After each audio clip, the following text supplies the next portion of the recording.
All right, so today you are going to make a symmetrical design. This symmetrical design will be of a human skull. We're doing this today so you guys learn a little bit about Day of the Dead.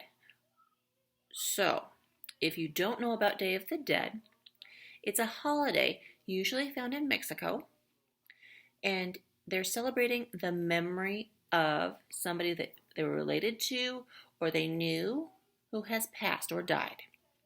So, it's a sad thought the person is dead, but it's a happy remembrance activity for people who are celebrating the memories. So, we're going to create the skull for Day of the Dead, and it's symmetrical, so that works out really good for us in terms of our goals here with symmetry and balance. So I'm going to turn my screen down so you can see my paper. I'm going to fold it in half lengthwise or vertically, or hot dog fold if that makes it better for you. Then, once it's been folded, I'm going to create half of a skull. So I'm going to make a line straight first. I don't know if you guys can see that. I can't. But there's a straight line. I'm going to go out, go down, then I'm going to go curve around, and go down to about here, where I go back up. So there is my face shape. I want to make sure I go straight across the fold line though, because if I go in at all, it'll turn into a heart shape. Then I want to make a big eye socket. And I don't really have to color it all in. I just want to make sure I have enough colored that I can see it when I use my scissors and I do my little transfer activity here. Okay. Then I'm going to make a heart shape for our nose, because when you're missing all the cartilage and all this stuff on your nose, it's actually like a heart shape. Kind of crazy, I know.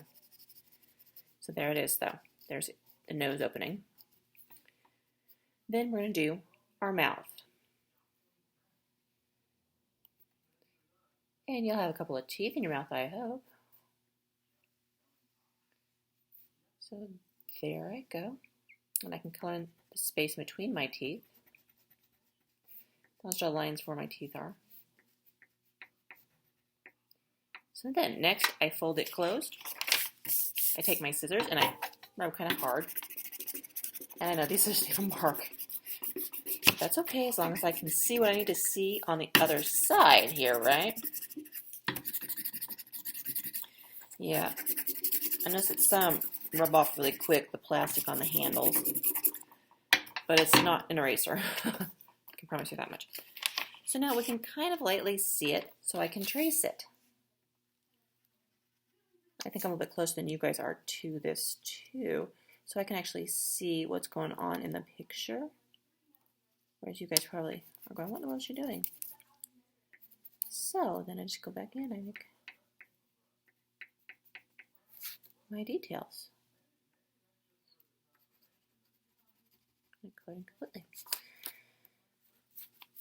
Broke the crayon.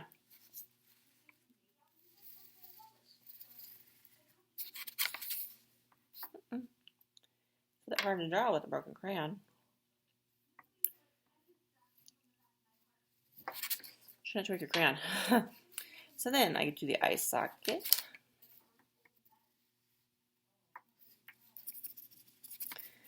And after that, I'm ready to start doing designs on the skulls, which makes them kind of fun, personalized a little bit. So the marigold is the flower that you see most often for Day of the Dead, and that is that yellowish orange flower, that yellow orange flower. So if you want to do some flowers like that, you can, or roses are timeless, you could do a rose.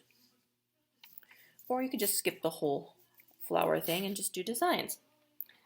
But the trick is, if you do a design on this side like that, you have to do it on this side like that. And you can fold it and rub if you want to make sure you get it 100% correct. That is totally fine. Or if you're pretty sure you're doing it right, you can free draw it, freehand do it. So when you're done doing that, then I want you to take your markers and decide what color you want for the different things you've added. You're going to limit yourself to 3 colors though, so you have to think carefully before you start using markers. So purple is my first color I've chosen. I'm just tracing around the space where the color will be. Kind of like what we did for our clay project, okay? our castles. Only we're not doing the sky, we're doing just the spaces inside the mask. Inside the skull, I know what I'm talking about. So, then I have to pick another space, and I can do some circles if I want circles, or I can do the flower. Whatever I draw, though, I have to make sure that it is symmetrical. That's our word for this. I want you guys to remember it.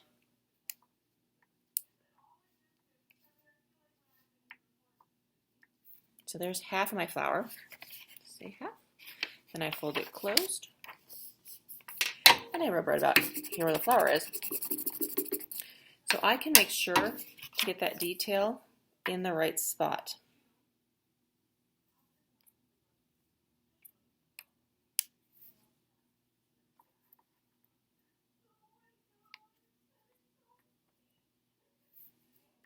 Okay. So I have my first color. I'll choose my second color. Beside all the marker lines within the shape that you want that color. And then I get a third color. Let me think about this one. Okay. So I can add some teardrop shapes if I want. But remember, if you do it on one cheek, you got to repeat it on the other one.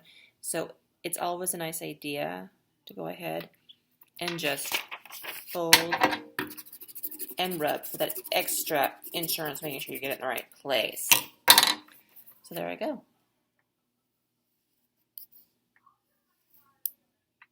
Okay.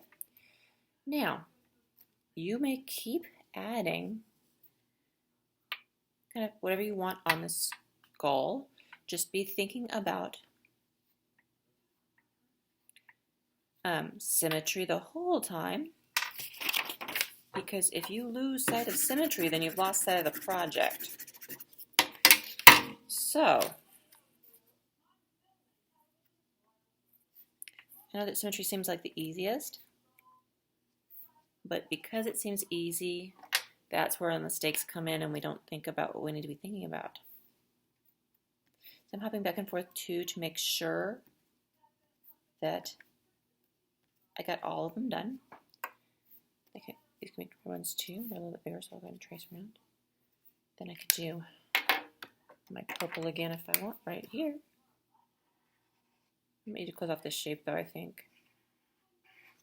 Yeah, I think I'm going to close it off. Blank. Blank.